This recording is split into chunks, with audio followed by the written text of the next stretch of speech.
Hello, and welcome back to Kim Reads as we continue with Rebecca of Sunnybrook Farm.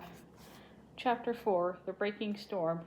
"Rebecca, come inside this minute," Miranda shouted at her niece, who stood forlornly at the bottom of the front stairs. "Would you please tell me why you wore that brand new gingham dress to school without asking permission?" "I intended to ask you at noon, but you weren't home, so I couldn't," Rebecca began, as she crept up the stairs and slipped in the front door. Out of the corner of her eye, she saw Aunt Jane dashed quick as a flash into the kitchen.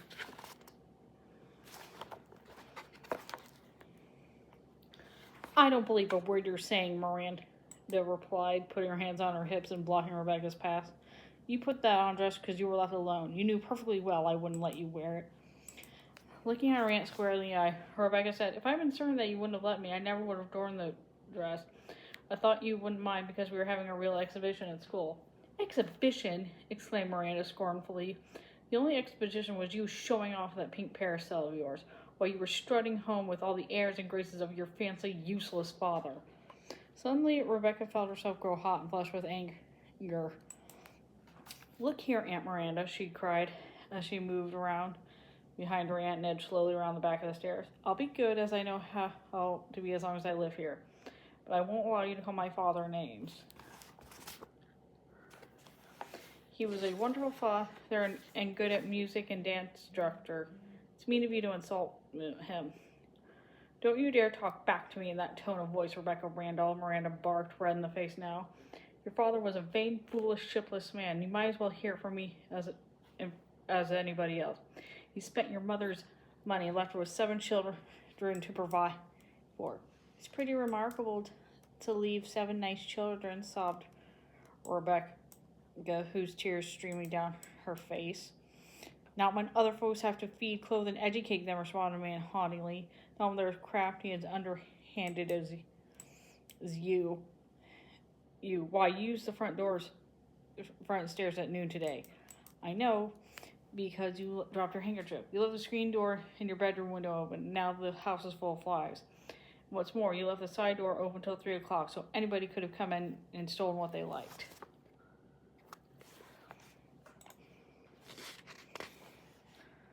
"Now, what do you have to say for yourself?" "I'm sorry, Aunt Miranda," Rebecca said, sobbing all the harder. "I've just been in a terrible hurry today. I had to go back to school in time for it all. I'm really sorry." "Excuses, excuses," Miranda fairly shouted, shaking her finger at Rebecca. "Yeah, now you go to bed.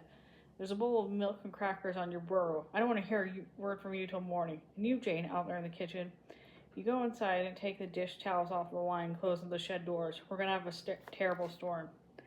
"We've already had it," said Jane quietly from the kitchen door after Rebecca left. "I don't often speak my mind, Miranda, but you shouldn't have made those unkind remarks about Lorenzo. He was what he was, and that can't be shamed, but he was Rebecca's father. Aurelia always said he was a good husband." "Yes, I noticed that dead husbands are often the usual ones," Miranda replied sarcastically. "I tell you, that child won't amount to a hill of beans till she gets her father trounced out of her. I'm glad I said what I did." "I dare say you are," Jane spoke up bravely, "but it wasn't good manners and it wasn't good religion, so don't expect me to approve." With these parting words, she rushed outside to do her chores before the storm broke. A clap of thunder shook the house as Rebecca, weary and downhearted, climbed the back stairs to the second floor. She closed the door of her bedroom, took off the pink gingham dress with trembling hands, and put on her good shoes away in the wardrobe. For a while, she sat by the window and watched the lightning play over the hilltop and streams of rain chased each other down the lightning rod. Oh, how the storm outside echoed in her mind. "You think Aunt Miranda would be pleased to have the niece she invited down from the farm had done so well in school?" Rebecca thought to herself, brushing away the tear. "Unfortunately, there's no hope of pleasing her. The best thing I can do is go home and let Mother send Hannah to Riverboro in my place." With this in mind, Rebecca jumped up and put on her oldest dresses and shoes. "I'll go to Maplewood on the stage tomorrow with Mr. Cobb. Somehow get home from Cousin Ann," she plotted. "Oh dear, Aunt Miranda and Jane aren't gonna like this. Well, I'll just have to run away, that's all."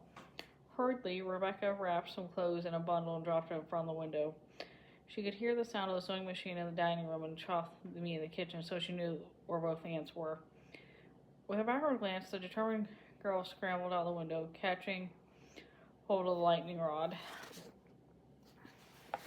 She stepped down onto a cleat that had been left there by a workman and inched her way gingerly into the woodbine trellis, which served as the perfect ladder. When she reached the bottom rung, she stepped down to the porch and scooped up her bundle of clothes that landed in the bushes nearby. With a storm raging behind her, Rebecca ran as fast as her legs would carry her down to the muddy road that led out of Riverboro.